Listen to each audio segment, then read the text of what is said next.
Basically, Joshua was reminding them, he said, guys, things don't change just because the battle's stopped.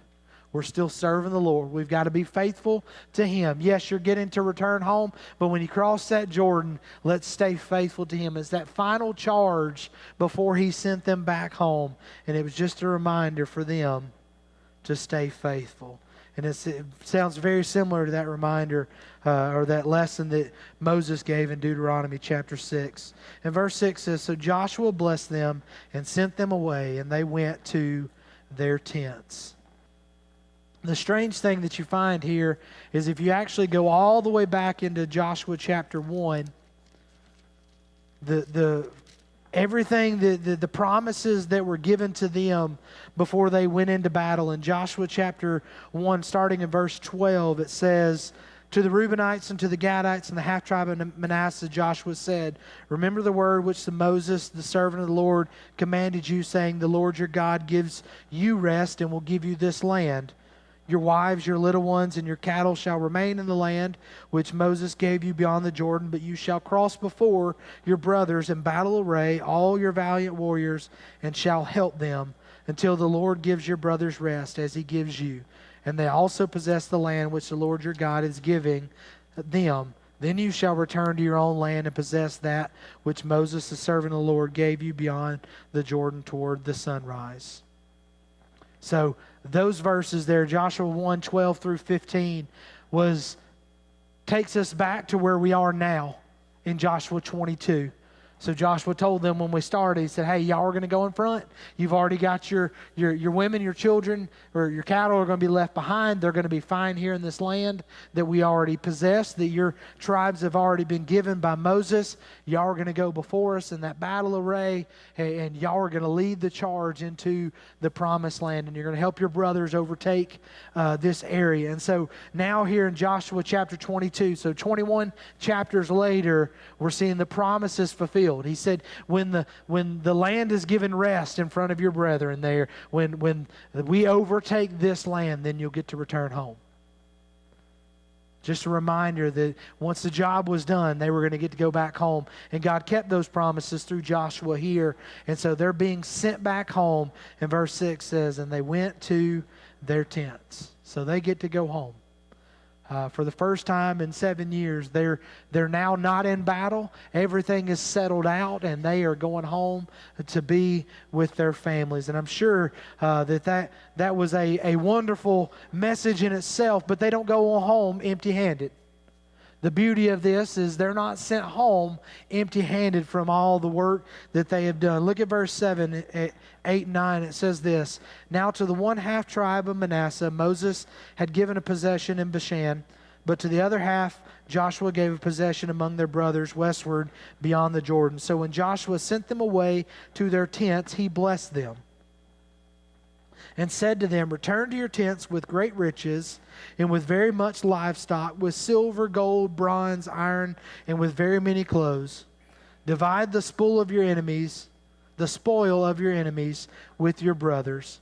The sons of Reuben and the sons of Gad and the half-tribe of Manasseh returned home and departed from the sons of Israel at Shiloh, which is in the land of Canaan, to go to the land of Gilead, to the land of their possession, which they had possessed, according to the command of the Lord through Moses. So not only did Joshua thank them and bless them spiritually for the service that they had done, he also blessed them with provisions, which was not part of the guarantee. It was not part of the promise there, but Joshua was able to bless them, and he said, hey, take some of these riches and you divide them amongst the people there, the 2.5 tribes. He said, but y'all aren't going home empty-handed.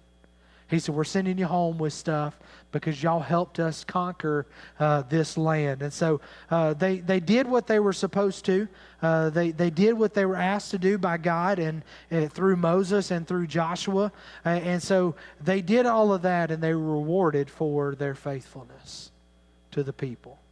They were rewarded for their faithfulness to God. They went and they fought, leaving their families behind, leaving their land behind.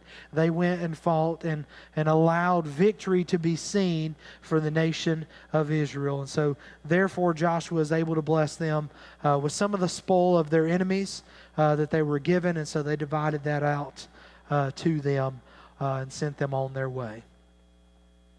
Now, I imagine that homecoming was probably a very exciting time for their families. It's probably a very exciting time for them and for the whole nation, because now the nation is at rest to the point where they can say, hey, we can send some of these men home. We don't have to, we're not worried about fighting all the time now. We're in a place of peace and rest. And so they're sending these people home, and then something happens. Of course it does. Something's always got to happen. And so moving into verse 10 here, we find that there is the title of this section in my Bible says the offensive altar. I don't know how yours spells it out, but there's an altar that is built by these people. And there's a lot of things that happen that I think we can kind of learn from here ourselves as we walk through these verses here. So we've got the homecoming, what I believe is probably a celebration that's happened, and they're getting sent out, and they're getting to go home. And then we get to verse 10, and it says, when they came to the region of the Jordan, which is in the land of Canaan, the sons of Reuben and the sons of Gad and the half-tribe of Manasseh built an altar there by the Jordan, a large altar in appearance. We don't know a whole lot about the altar, besides the fact that it was a very large altar. And so most commentators would tell you that there's most likely what happened is they built this altar, and it was big enough that the people across the Jordan could see the altar itself. They could see the altar that was built there. And so automatically there's red flags thrown up here because they're seeing this. One commentary that I read talked about the type of altar that was built was one that was actually made or built for animal sacrifices, which is going to lead to the conclusions that the other 10 tribes are making about these 2.5 tribes here. And so it's a whole ordeal. But let's continue walking through it. So it's a large altar in appearance. Verse 11 says, and the sons of Israel heard it and said, behold, the sons of Reuben and the sons of Gad and the half-tribe of Manasseh have built an altar at the frontier of the land of Canaan in the region of the Jordan on the side belonging to the sons of Israel. And so they're actually, where they built this was on the west side of the Jordan. They live on the east side of the Jordan. So it's not only is this big altar that was built there, it is built in the land that was belonging to the sons of Israel. When the sons of Israel heard of it, the whole congregation of the sons of Israel gathered themselves at Shiloh to go up against them in war. That escalated quickly, didn't it? We go from a place of peace. We go from a place where they're looking, and I feel like 1 through 9 was almost that celebration. And Josh was looking and going, well done. You battle this army that you fought. You've done well as warriors, and now you get to go home. And on their way home, they build an altar. And it's so much of an altar that as soon as the rest of the nation of Israel finds out about it, they're all up in arms, ready to go to war. They've gathered together and they're about to fight amongst themselves with the other 2.5 tribes. So you got the 9.5 tribes that are on the western side of the Jordan are looking and going, oh, we can't have this. And we'll understand why. We'll get into some of the reasons why here in just a little bit. But to me, you're looking and, man, this escalated really, really fast. We have peace in the land, and now we're about to fight amongst ourselves. The caution is, for the church today, is that's how stuff starts. We look and we may find those moments where we don't see the physical attack of the enemy. But we have those little wars inside that just about tear us apart. We have those little things inside that will split a congregation and stop what it is that God's doing. And that's one of those, I was reading through this, and it's not hard for me to imagine what's going to happen with this. I can picture this one because it's not difficult to see, because many of you have probably seen it in churches you've been at, is there's one little thing there, and all of a sudden it's all out war. Conversation needs to happen with this. I'll agree, because there was an altar that was built. There was already an altar that was dedicated to the Lord that they built for Him. So they had a place to do the sacrifices. They had a place to worship that they're doing there in Shiloh area. And so they had all of this stuff set up. And now all of a sudden, these 2.5 tribes have built another altar. Conversation needs to happen. But we're at the point of war before we ever have a conversation. And so for us, we got to be cautious. Yes, conversation needs to happen, but we got to look and go, okay, what's the reason this is done? What's the reason for this thing? Why did they build this? No, we don't like it, but why? Why is it that has happened? And it's not just individual congregations. We do that from church to church. Churches that are put in a community will do these same things because we look and go, well, we don't like how they do things. They're still a Bible-based church. They're still a church that believes the same scriptures we do. They preach the same scriptures we do, but they turn the lights off on Sunday when they worship. And so we don't like it. And so we've got issues with them because they worship in the dark instead of with the lights on. We could worship with the lights off and you wouldn't know it because of our big windows we have. It doesn't get dark in here till about 8:30 right now. But we do those things. We'll get to that place where we don't like what other churches are doing, and we stop what God is wanting to do in a community by using multiple congregations to reach lots of people because of differences that aren't really spelled out in Scripture. Even when we... No, you're good. Go ahead.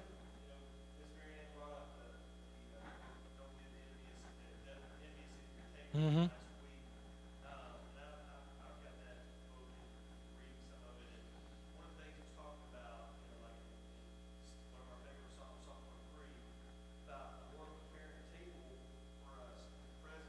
Mm-hmm. Yeah.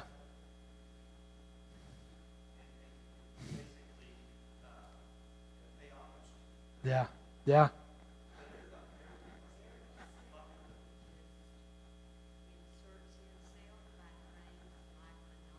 Mm-hmm.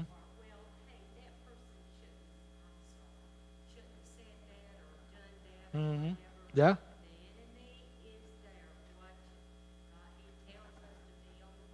Yeah. And that's one of those things here. We understand how this happens, and we're going to walk through the rest of this story. We get it because it happens so often.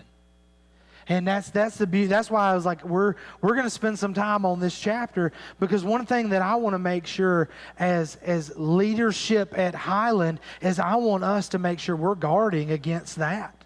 That whatever it is, we can have those conversations and be okay. We can keep those conversations open and know that no matter what it is that we're facing, our God can handle it. And He's going to handle this.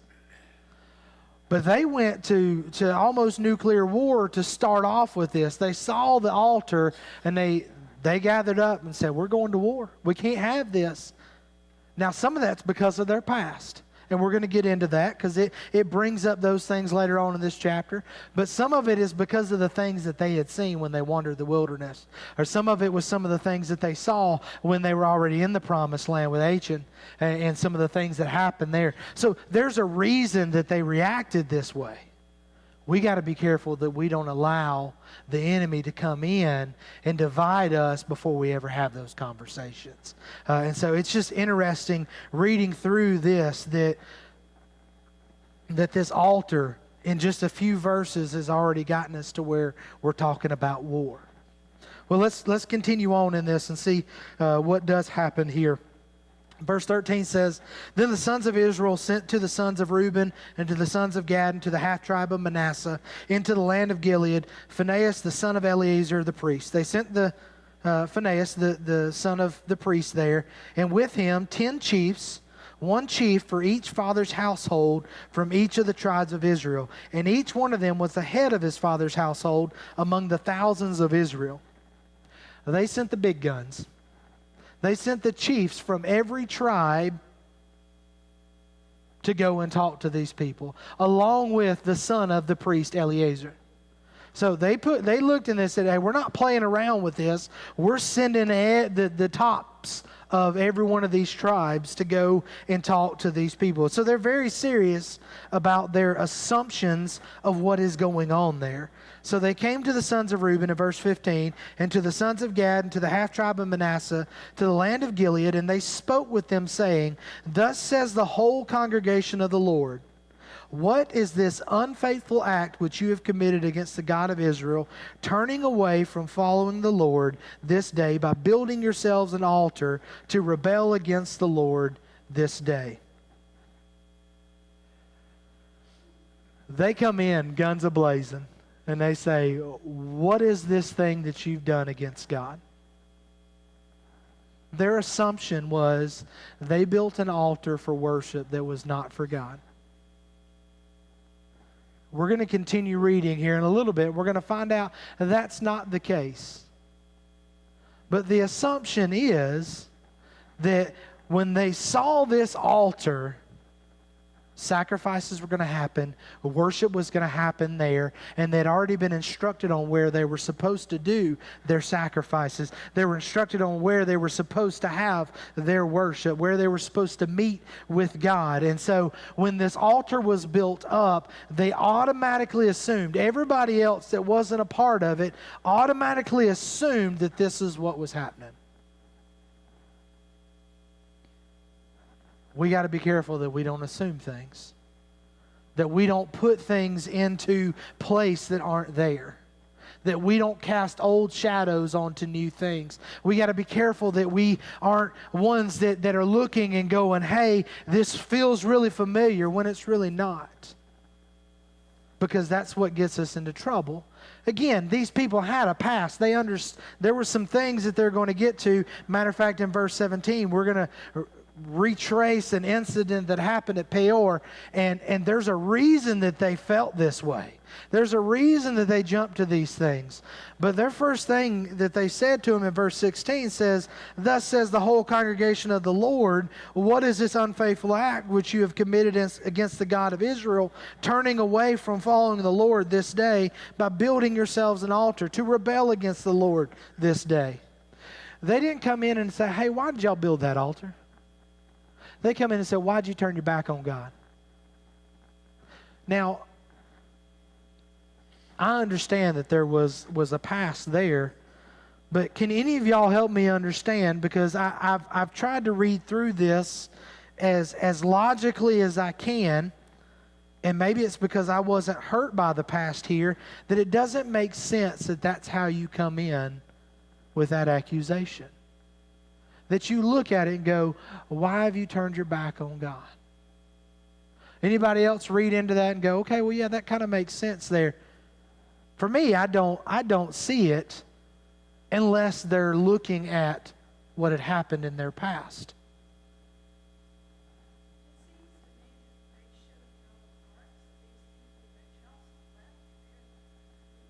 Yeah.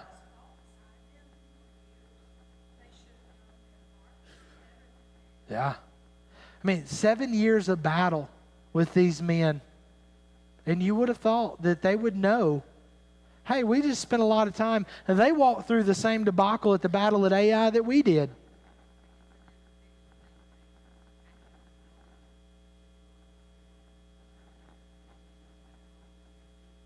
Yeah. And it is. There's an assumption that is made, but the right questions weren't asked. Did you have something? Okay.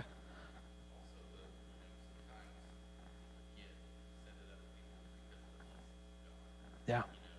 These people started the battle with the Israelites there, and I'm sure some of the Israelites said, "All right, this is enough for us. We're not going any further. This is our land was promised to us." They didn't follow through for the next 7 years Yeah. going into battle, but these people did. Mm-hmm. They went through, and Joshua blessed them for that. But on top of that blessing, he Yeah. As they probably went back through the land with these materials, that probably the people that had settled Yeah. years before that had probably looked at that and said, well, why do you have more than we have? Yeah. Why did God bless Well, and maybe they spent those resources on building this altar. exactly? Why did So, you bless these people more than, whatever? So jealousy. yeah. Oh, it does. Yeah. Why wouldn't they, the conversation, without going in without a judgmental spirit and assumption? Mm-hmm. Mama used to have to say, if you want to know something, go to the person, go to the horse's mouth, Mm-hmm. straight from them, and say, this is, I don't understand this, this is a little confusing. Yeah. But could you please tell us why you did it? And that's and I want y'all to know, and this is something that we have talked about over the past 8 months, really 9 months, if you go all the way back to December and even the couple months before that. Questions are good. Questions are really good. We want those. And that is something that Allie and I are trying to even foster here, is that it's okay to ask questions and to say, hey, I don't get this. I don't understand this. We've not ever done it this way. Why are we doing? Those things are fine. And I believe that questions needed to be asked, and not just, hey, there's an altar built. Oh, we're fine with it. It's okay. Yeah, we know those guys, so I'm sure it's fine. Send people over there and say, hey, guys, why? Can you tell me why you built the altar?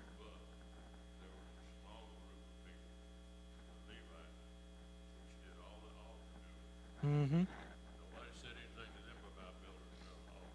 Yeah. Don't you think they got their brother problem a little bit? Oh, I'm sure. Trying to do what they're doing. Yeah, I'm sure. I thought it was interesting that the whole congregation of Israel went or sent delegates over and talked Yeah. to them, but there's nothing in there that said God told them to do it. Yeah. There's nothing in there that said God told them to do it. Yeah. So they were moving pretty well on their own. Mm-hmm. They were, like you say, they were making an assumption. Yeah. It turns out to be correct. Yeah, it was. But back to your point, though, I mean, that's the Levites were the ones who did stuff on the altars there, and so, yeah. But there was nothing that was sacrificed on this altar that we know of, and the assumption is how it was built.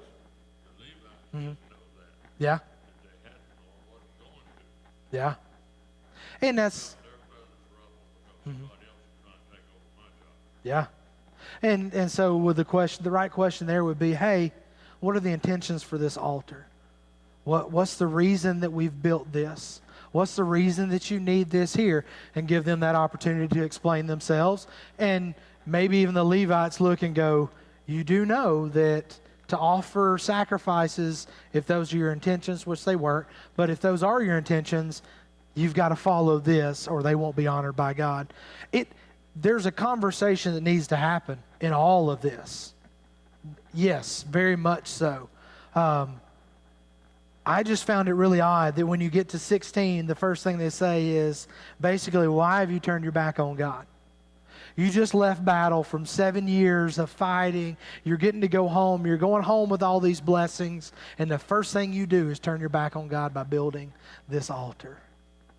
And to me, I was like, why? I mean, I don't understand it. And again, I'm not in their shoes. I didn't have their past. I didn't have the story of Peor or the story of Achan I had the stories here in Scripture.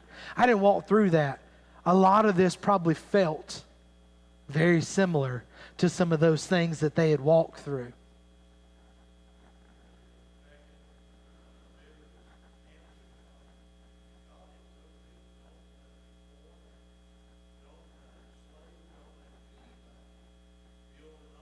Mm-hmm. Yeah.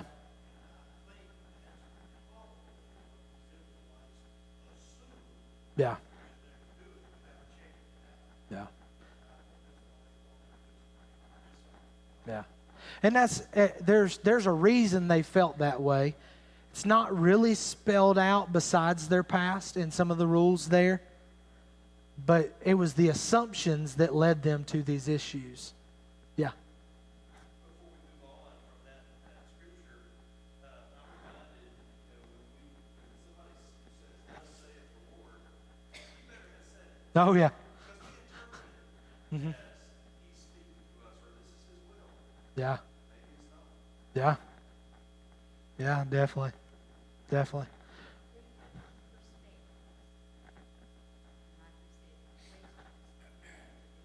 Yeah. Yeah. Yeah, there was. Definitely, there's two groups that are looking at these things very differently. And we'll look at what the first group, the 10 tribes, the 9.5 tribes that are on the western side, they continue with their questioning after verse 16 going into 17. Says, "Is not the iniquity of Peor enough for us, from which we have not cleansed ourselves to this day, although a plague came on the congregation of the Lord, that you must turn away this day from following the Lord? If you rebel against the Lord today, he will be angry with the whole congregation of Israel tomorrow."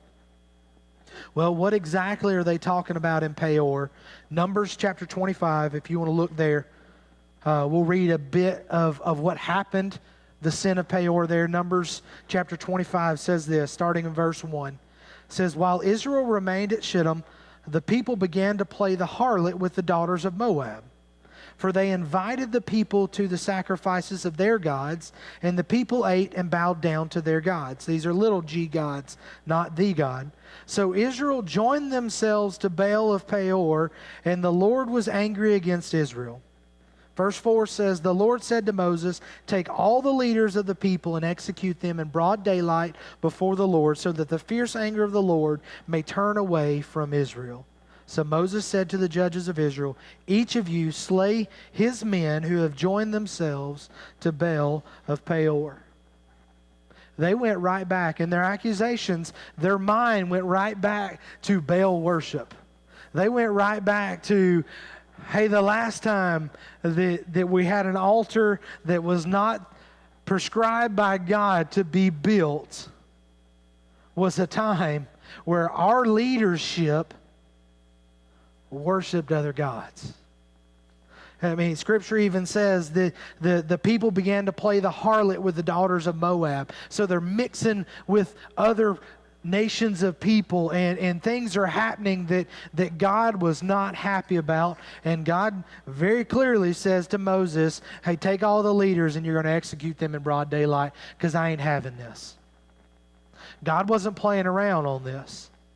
And so, like I said, there was a pass that these people went to very quickly, because they go with their accusations in verse 16, and it said, was it not enough in verse 17, the iniquity of Peor not enough for us, from which we have not cleansed ourselves to this day? They're still dealing with the consequences of something that had happened when Moses was still around.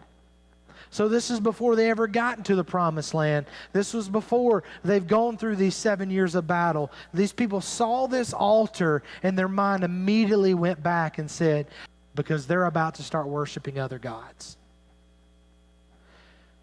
An assumption that was based off of their past. But it wasn't a true assumption. It wasn't a correct assumption. It was a true assumption on their part, but it wasn't what was really happening. And so they automatically jump to worst case scenario, saying, this is exactly what this is going to be, because they built an altar. So instead of having that conversation of, guys, do you think that was a smart idea to build that altar?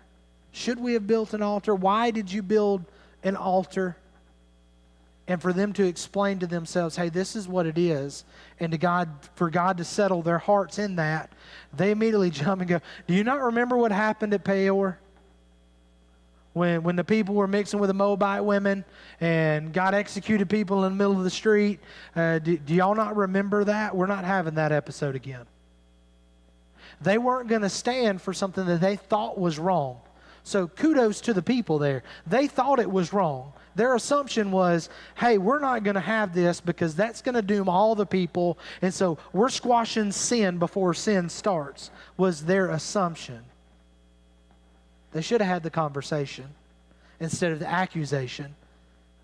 But that's where they were coming from. That different perspective was they went all the way back into their past. And they continue talking about that. And you look at verse 19, it says, if, however, the land of your possession is unclean, then cross into the land of the possession of the Lord, where the Lord's tabernacle stands, and take possession among us. Only do not rebel against the Lord, or rebel against us by building an altar for yourselves, besides the altar of the Lord our God. They even looked and said, hey guys, if you can't do it over there, come be a part and follow God here. So it seems like they're gut reaction for me in 16 and 17 and 18 is, hey, these guys are about to fly off the handle. But verse 19 brings a little reality back to it. And they said, hey guys, we'll give you part of our land. We'll put 2.5 tribes over here with the other 10 of us. Bring everybody over here. We'll make it work. We just want to make sure you're following the Lord. So it seems like their conversation has calmed down a little bit as they've gotten into it. But they still don't understand why they built the altar. They've still not asked that question. They've given them a way to get around it. They've given them something and said, hey, if your land's unclean and you feel like you got to make sacrifices, y'all move in with us. Come back over here. Get the women and the children and the cattle. The men have already been over here. Get all of them and y'all just come on. We'll find a place for you. So they wanted to make sure that it worked. So 19 gives you a little inclination of where their heart was. They didn't ask the right questions to start off with, but their intentions were good. Their intentions were that all the nation of Israel would follow God. That was their intention. So we can praise that in the people. They saw something that didn't feel right, didn't seem right, and so they wanted to make sure it didn't happen, and they said, hey, we'll squeeze everybody in if we have to. So the intentions of them are good. The questions were just, they didn't start in the right spot. And verse 20 continues with those things. It said, did not Achan the son of Zerah act unfaithfully in the things under the ban, and wrath fall on all the congregation of Israel, and that man did not perish alone in his iniquity. So not only do they bring up Baal worship at Peor, they also bring up Achan. And what happened at the battle, what happened at Jericho that got them defeated at Ai, back in chapter 8 of Joshua that we've already walked through. They've got a past. They've got a reason that they're cautious with this. And they said, guys, we can't make this same mistake. Because even with Achan, he wasn't the only one that perished because of that. Because remember, they killed his entire family because he took stuff he wasn't supposed to take under the ban. They didn't want that to happen. They were trying to protect the promises that they had made. They'd seen God be faithful. So their intentions were, we want to honor God in all that we do, and we want to make sure that nothing happens in the entire congregation of Israel to upset God. Their intentions were good. But they jumped to assumptions and accusations without having a conversation that probably could have saved their blood pressure a little bit. Because I feel like they were pretty fired up when they came. And again, intentions are good, but they never asked why they built the altar. But we get into that in verse 21 through 29. The explanation is given. Then verse 21 says, then the sons of Reuben and the sons of Gad and the half-tribe of Manasseh answered and spoke to the heads of the families of Israel. Verse 22 says, the mighty one God, the Lord, the mighty one God, the Lord. At first I thought that was a typo. I was like, okay. When they printed this up, they repeated it. Apparently, though, that repetition, what in the world is that? Repetition gives an oath-like meaning. Do what? That Holly Pond come out in me. Repetition, when they said it twice, it was like, hey, we're promising. We're giving our word according to what it is. So they said, the mighty one God, the Lord, the mighty one God, the Lord. He knows, and may Israel itself know, if it was in rebellion or if an unfaithful act against the Lord, do not save us this day. They said, God already knows our hearts, and we're trying to tell you why. Yes, you're bringing this here, and yes, we understand why. We hear what you're saying, and your points are valid. But if we did this as an unfaithful act, then let God handle us for that. Let God take us to task on that issue. Verse 23 says, if we have built us an altar to turn away from following the Lord, or if to offer a burnt offering or grain offering on it, or if to offer sacrifices of peace offerings on it, may the Lord himself require it. But truly we have done this out of concern for a reason, saying, in time to come, your sons may say to our sons, because remember they're divided by the Jordan, said, your sons may say to our sons, what have you to do with the Lord, the God of Israel? So what some of this come back to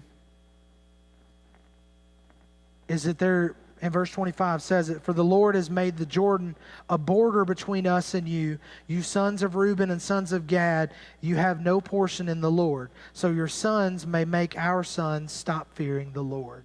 Their concern was that that river, that border that was between the nation, that divided the nation of Israel, would become a dividing point amongst the people. When generations got down the road that didn't remember the battles, didn't remember the men going and leaving their families behind and going into war with their dads. And when generations come, those guys from the west side of the river look at the guys on the east side of the river and say, what do you have to do with God? Because God is the God of Israel, and Israel is over here on this side of the river. Their concern was that they would be divided because of the river that was there. So they built an altar as a reminder, not as a place of sacrifice, not as a place of worship, but as a reminder that both sides were on the same mission. Their intentions were good from their perspective.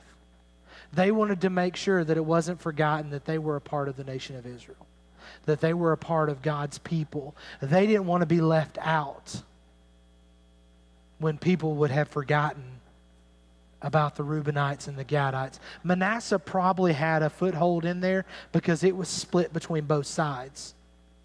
But there was still that concern that the tribes over there would not be considered with the tribes that were on the western side of the Jordan. So they built the altar. They explained themselves.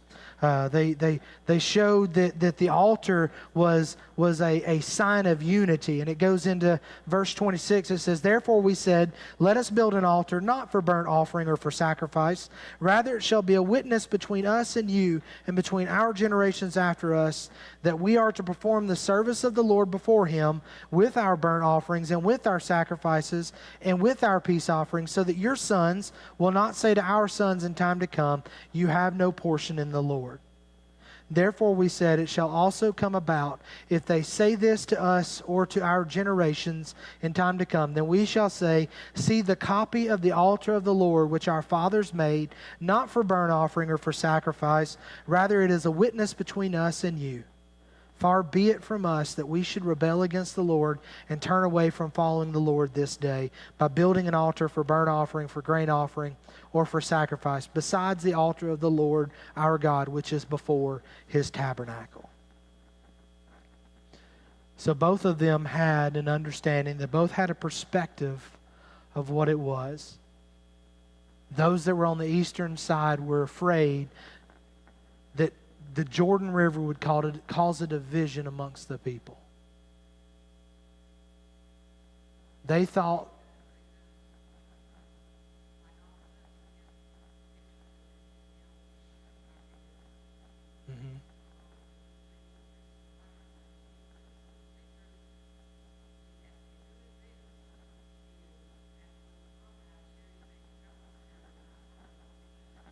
yeah.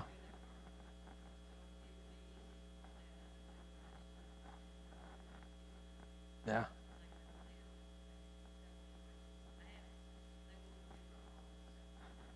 Yeah. Yeah, definitely. That's a good point.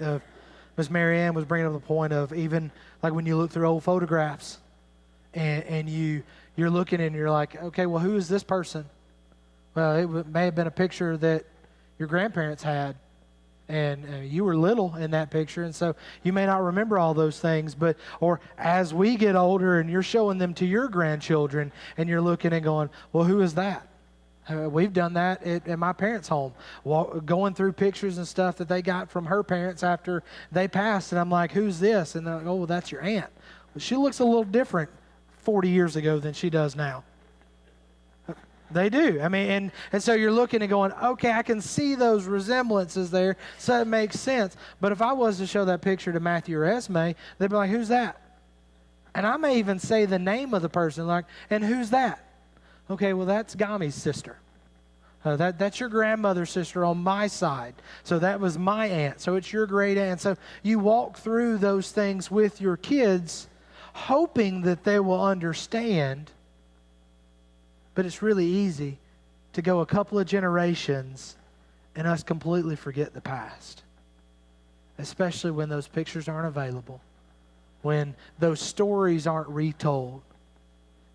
Those are the things that I think if I was to ask y'all of some fond memories growing up, some of those would probably include sitting on a back porch shelling peas or going through some different stuff that's in the garden. You probably hated the work, but you remember the stories that were told, and you remember the times that were given there. I did some of that growing up with my grandmother, and it wasn't my favorite time of year, but now I long for those times to be able to hear some of those stories. My dad does a really good job of continuing those stories. My dad likes to tell stories. He's a preacher. He can't help it. He likes stories. So he may be watching right now. Hey, Dad. But he likes to tell those stories, and I like to listen to them because they take me back to when he was Matthew's age. And I get to learn about people that I never met physically, but I feel like I know. And I feel like because I've seen some pictures, I feel like if God was to call me home now, and I saw that person in glory, I'd be like, that's Dad's grandfather. Because I've heard a lot about that man. And so I don't know how all that's going to work in heaven. I don't know how we'll know, and I've not been there. I'll tell you when I get there how all that works. But I don't know how all that works, but I imagine if we do know people that we've known before, that some of those, because of those stories and because of some of those pictures, I'd be able to recognize people that I've not met because you feel like you know them through those things. But if that's not the case, if you've got one family that's living on this side of the river and you got the other part of the family, the extended family that's on the other side of the river, when they're not intermingling because the river's in the middle, a lot of times those stories don't get shared across that river. And so it's easy for us to think back and go, okay, that would make sense, that they would be concerned that people would forget about that generation. They'd forget that they were part of those people. That's a perfect illustration, the river dividing. I think about the reaching the next generation, churches, families, all that. There's a lot, my generation and older, that say, this generation coming out is going to hell in a handbasket. And they automatically put it Yeah. They don't look like this, Mm-hmm. they don't like, sound like, online. They like TikTok. Talking about China, you know? So, anyways, but they put down the next generation instead of coming alongside and say, let's walk together. Yeah. Let me share that story. Yeah. And I think there's value from each generation. Yeah. It goes both ways. Yeah. There definitely is. And that's one of the desires that we hope to see with the prayer partner cards that we've put out, is that mentorship that comes from generation to generation, because there's a lot of wisdom in this room. And if I walked out, there'd be just as much wisdom in this room as there was before. And I say that honestly because y'all have seen things that I can only imagine. You've walked through things that I've heard stories of that my kids need to hear stories of. And for us to look for the older generations to look and go, hey, you know what? I'm never going to give up on these students that line this row, or those kids that go to children's church on Sundays. I'm not going to give up on them, because I remember my grandparents instilling that faith in me as well. It takes, we've heard it takes a village to raise a child. Guess what? It's taken more and more of a village because there's a lot more influence than I had growing up that my children have around them. So I need this village to help raise my kids. I need y'all's input, y'all's wisdom. You may see things completely different than they did, but guess what? You saw things completely different than I did. And eventually, they're going to be able to take those stories and that wisdom and bring it on with them and say, hey, you know what? Brother Bill was right. He talked about that. We had that conversation that one time, and I'll never forget that. I might have thought he was a little crazy when he told me that story, but I can see now why that matters. And being able to do that, and that's why it's so important for generations to continue to pour back into the generations behind them. Because we're always learning. We're always growing. You're walking through things that my generation is going to need to know about to make it easier for us to walk through those things. And hopefully, generations before you said, hey, when you get to this point, this right here is going to be hard. So you're really going to have to lean on the Lord. And this was some of the things we did to make sure we made it through. We need that intergenerational fellowship so that everybody continues to have purpose. There's not a person in this room, there's not a person that's watching online right now that doesn't have purpose still in the kingdom of God. You've got a purpose. He still has you here because guess what? These generations need you. The ones that are in the fellowship hall, the ones that are up in the youth room right now, they need y'all to continue to invest in them.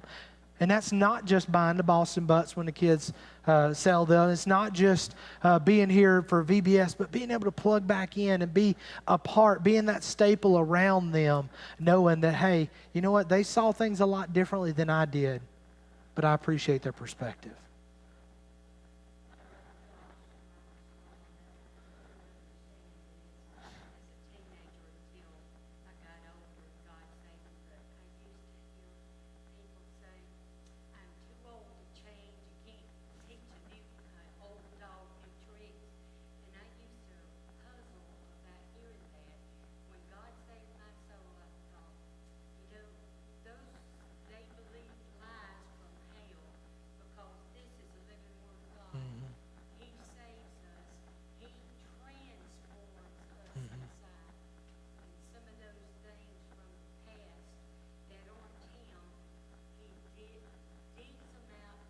Yeah. And the Holy Spirit shows us what they are. Mm-hmm. And we ask God to help us to forgive us and He puts His Yeah. what He needs Yeah. in Him. He's living. Mm-hmm. And That's right. changing Yeah. us. And I am so thankful. And the beauty of it is, sometimes we don't need new tricks. Sometimes those old tricks work well too. But some of these generations don't know those old tricks. We got to pass those on. And so I don't know, y'all desire to do that, and I know y'all are. Y'all are loving on our students and our children, and I appreciate that. Keep doing it. Yes.